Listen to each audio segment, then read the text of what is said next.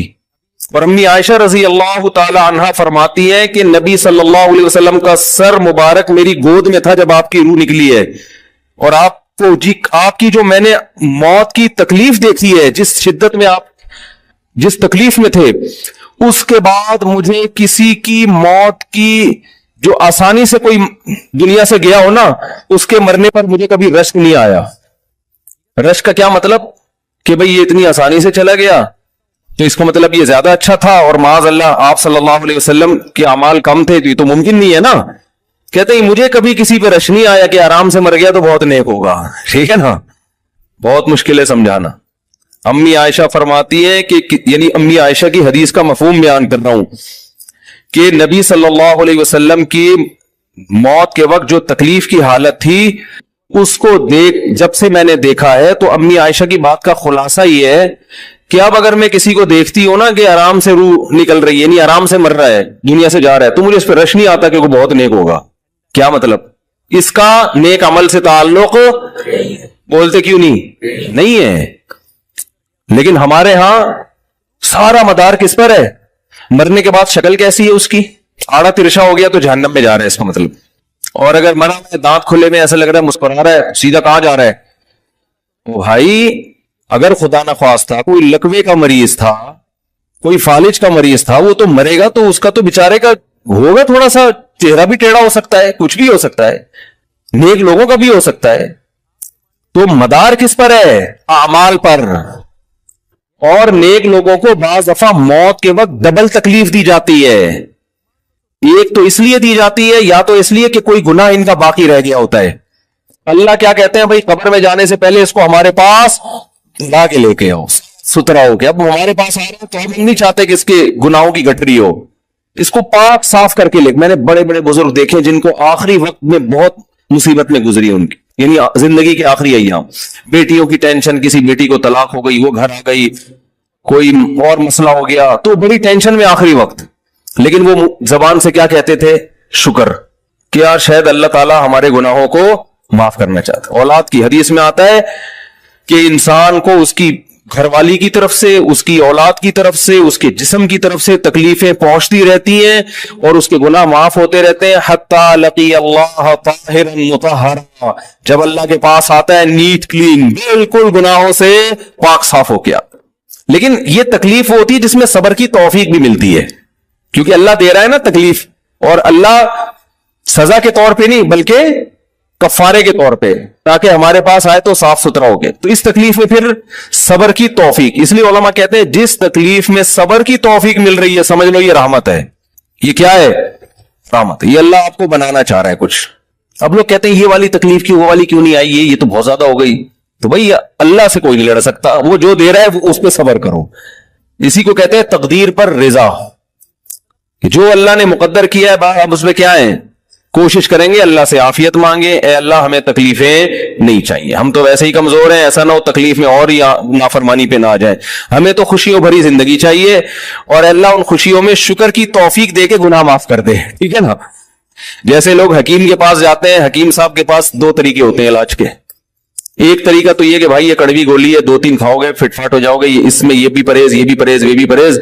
اور ایک طریقہ ہوتا ہے بھائی دودھ جلیبی کھاؤ, علاج لمبا ہو جائے گا لیکن وہ دوا میں کیا ہے؟ دودھ جلیبی. تو آپ کہتے ہو بھائی یہ دودھ جلیبی والا مجھے دے دو، ٹھیک ہے لمبا علاج کروا لوں گا، فائدہ دیر سے ہوگا، لیکن میں یہ کریلے کا جوس نہیں پی سکتا.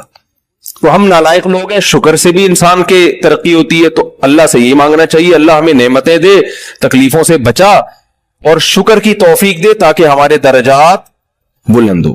تو شکر کے بھی تو بڑے فضائل ہیں نا. تو مانگنے تو کیونکہ عبدیت اور غلامی کا تقاضا یہ ہے کہ اللہ سے عافیت مانگی جائے، لیکن اللہ تکلیف دے دے تو اس پہ صبر. تو ہمارے نبی صلی اللہ